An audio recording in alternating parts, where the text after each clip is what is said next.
friends, Leslie from A Friend to Knit With. Welcome to episode 28 of A Friend to Knit With podcast. If you've stumbled upon this channel, it is a channel mostly about knitting. So if you love to knit as much as I love to knit, then you're in the right spot. Today is July 28th, and it is a typical Pittsburgh day. The sun is trying to come out, and it is humid and all things summery, and the perfect knitting weather, as I say, every day is. I can be found on Instagram as Leslie Friend. I am Friend to Friend on Ravelry, and my blog name is A Friend to Knit With. Right, I'm going to jump right in and tell you what I'm wearing. This is the Simple Striped Sweater by Suvi Knits, and there it is. It's written for 5-color repeat, but I used Gina from Skein Cocaine's Perfect palette. I made it last year in her regular Perfect palette. I don't even think it was called Brights or anything. It's just the Perfect palette. And then this is the Perfect Pastel palette. Love the fit, love everything about this sweater. I wore this, a lot in the spring last year and again this year. And then I just finished this Friday, but I will wear this on cooler summer days and throughout the summer. I like that the colors are a little airier and lighter, so I can wear this more, I feel like, in the summertime. This color palette might be a little heavier for that, but nonetheless, the colors are so yummy. So I'll show you. I made this one just a tiny bit different, which I was going to say, but shorter. So I omitted the palettes, or the kits come in 15 color minis, 15 different minis of 80 yards a mini. And then I omitted 3 of the colors to make it just a little shorter to go with all the high-waisted pants. And I really like that because I did that, the sleeves were a little shorter. These sleeves come to about here. And for the summer, I think this is a nice length. So I know that the size medium can get a sweater out of her kit.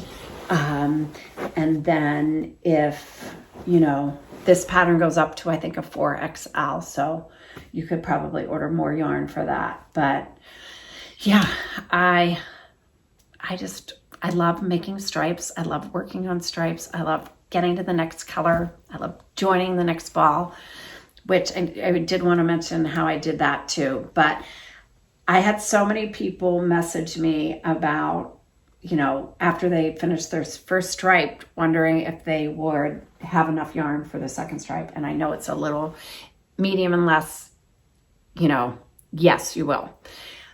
This is about how much you have left, because I did not use these colors in the sleeves. Obviously, they were just used in the yoke.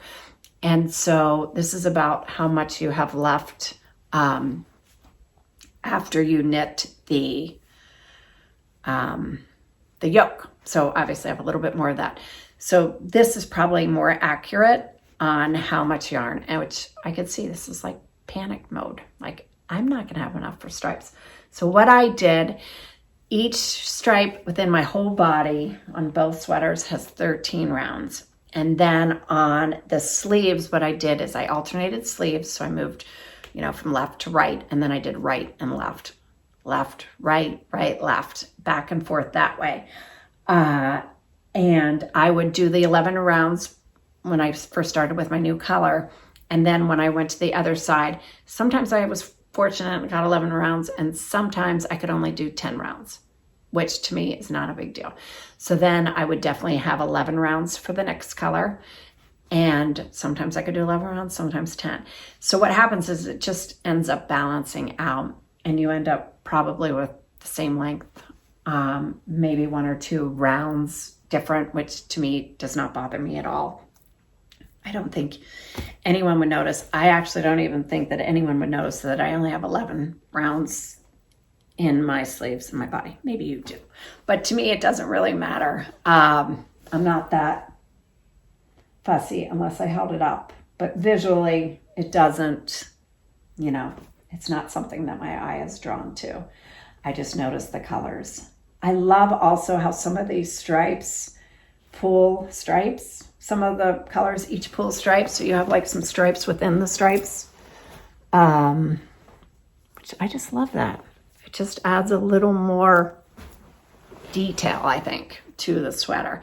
I cannot say enough about like this design and how I think it fits perfectly. So if you want just a basic raglan, you don't even have to put the stripes in it. You can just knit this out of it, any of your fingering weight yarn. Now I know Andrea Mowry has a striped sweater with uses worsted weight. I like that this also is one that uses fingering. So if you have things in your stash, you can just stripe it up. Just fun to use your stash yarn. And this is my submission to the Summer of Stripes knit along that Gina and I are hosting, which started June 21st and ends at the end of September. Hop on board at any time. There is nothing fancy about this knit along. We are very chill, and you can just knit anything. You can knit a sweater or you can knit a dishcloth. It really doesn't matter. You can be entered, just put your picture. This month we are using the hashtag Summer of Stripes knit along on Instagram, but we figured out how to do a Ravelry group. So we do have that started, and that is Summer of Stripes knit along. It has a picture of, I think it's this palette in the, the little badger. Is that what that's called? The little picture is, could be this one. No, it's definitely this one. This stripe, so you'll know you're at the right place. So you can start putting your pictures there, offering conversation over there, and you can still post on Instagram and use that hashtag. We're going to pull from both places. This month, we're going to pull from the Instagram. We're going to choose 5 winners within the next few days. And then in August, we're going to choose 5 winners from the Ravelry group. So if you've posted on Instagram, go ahead and take your picture and post it back over on Ravelry. You're still eligible to win over there again. It doesn't matter. As many times as we draw, you're still eligible if you have your picture there. And then at the very end, September 22nd, we're going to post and either give, I don't know, we really haven't decided, either one big one or 5 other ones away at the end of the knit along, at the end of summer. Can't believe it. But then we have all those fun winter knits to look forward to. And Rhinebeck, if you're going to Rhinebeck, if anyone has a good Rhinebeck sweater, I'm at a loss. I just don't know what to knit for the fall. And you don't have to go to Rhinebeck to make a Rhinebeck sweater. Many times I just made a good fall sweater and called it my Rhinebeck sweater, even though I didn't go. But I'd love to know if you guys have any good fall patterns that you've noticed out there that are new and fun, or not even new. They don't have to be new.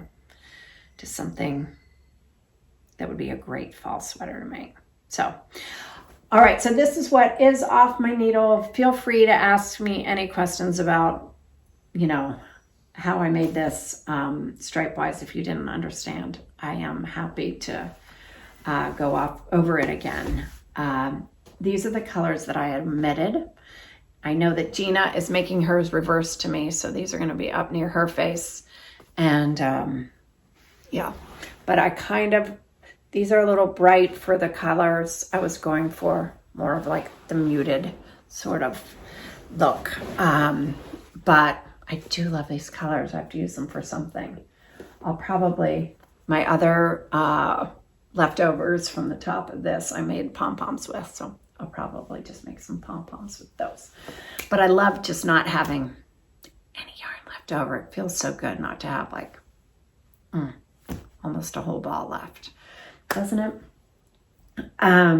So I have a couple things on the needles. One I haven't shown. I talked about the last time. I couldn't wait to get it on my needles. It's the Never Ending Story sweater.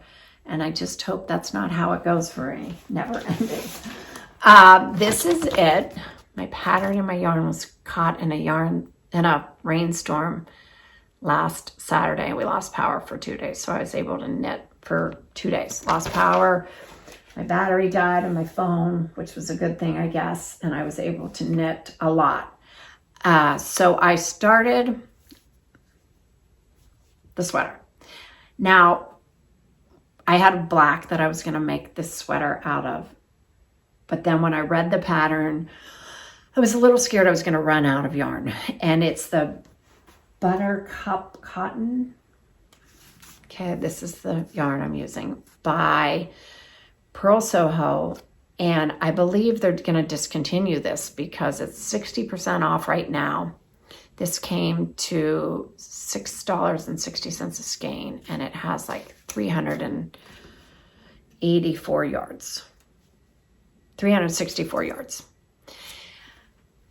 So I got online, it was on sale, panicked, ordered 3 different colors.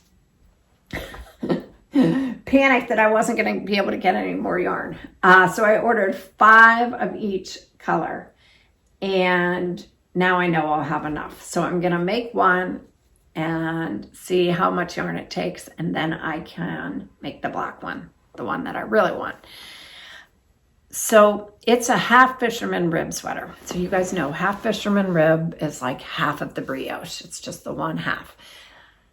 And the way I knew to do half fisherman rib was to knit a row, and then on the second row, knit in the bottom of the stitch, and then purl the next stitch. Knit through the bottom, purl the next stitch.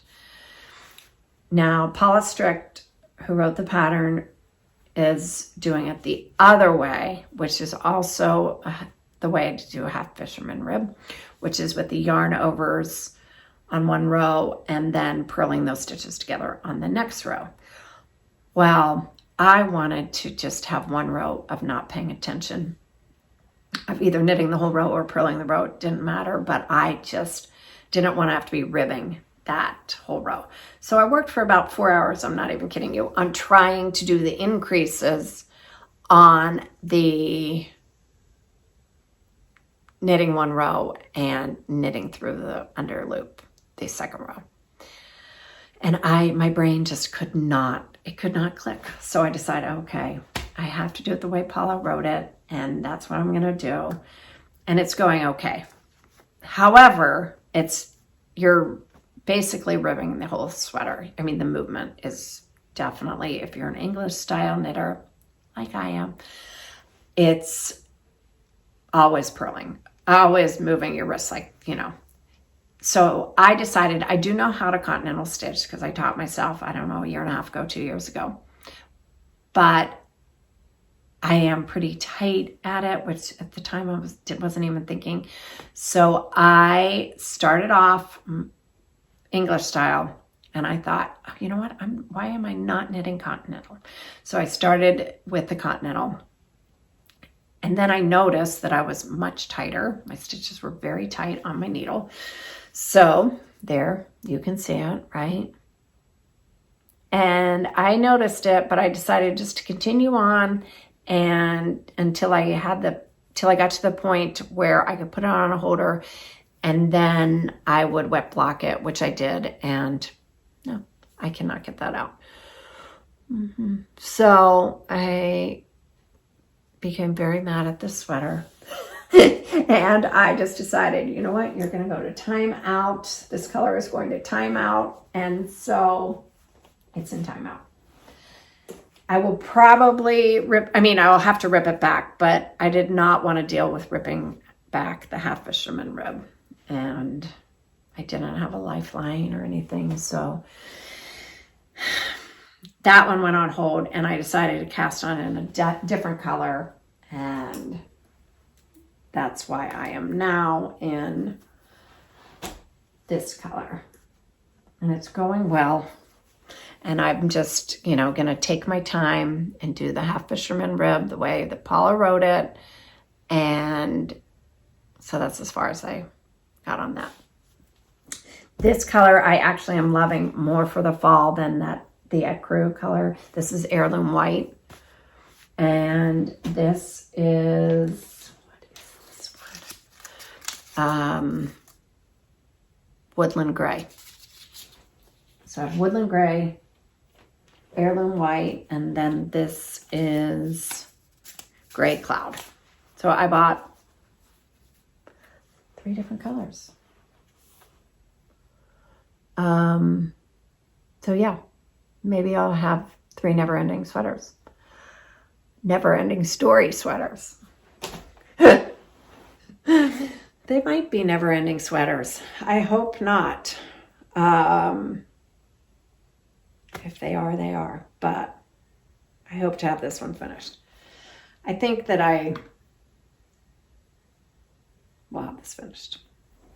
The one that's not a never-ending sweater is the Daily Pullover. And you know, I love this sweater. I've made 2 before. And so this is kind of my brainless sweater right now. This is going to be for LIbby. She's moving to Madrid, I mentioned in the last podcast. And I'm going to take her in September and have this finished for her so I can leave it with her. Although I am going back in October and I'm going to let her have her time there, I promise.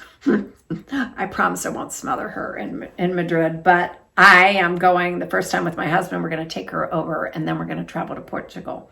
So if anybody has any travel tips for either Portugal or Madrid, any good yarn shops in Madrid, anyone want to meet in Madrid and knit. And then I'm going back with my son and my sister in October. So very, very excited about that. So I will definitely have this ready for her. And yeah.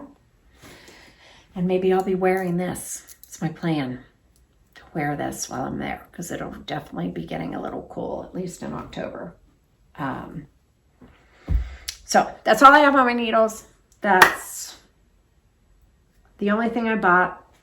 This is on sale. If you want any Buttercup cotton, head on over to PurlSoho. And yes, if you are knitting stripes, remember to post your pics. And if you're not, I hope you're loving what you're working on. If you have any exciting fall sweaters that you're looking forward to knitting, would love to hear about those. I'm not that excited about the fall right now, but in about a month I will. I did see, it's called the Fields of Gold sweater by Isabella Clark. That is coming out on August 1st. That looks like a very cute sweater. It sort of has a heart neckline, but I think it's a great fall sweater too because, you know, your neck is open.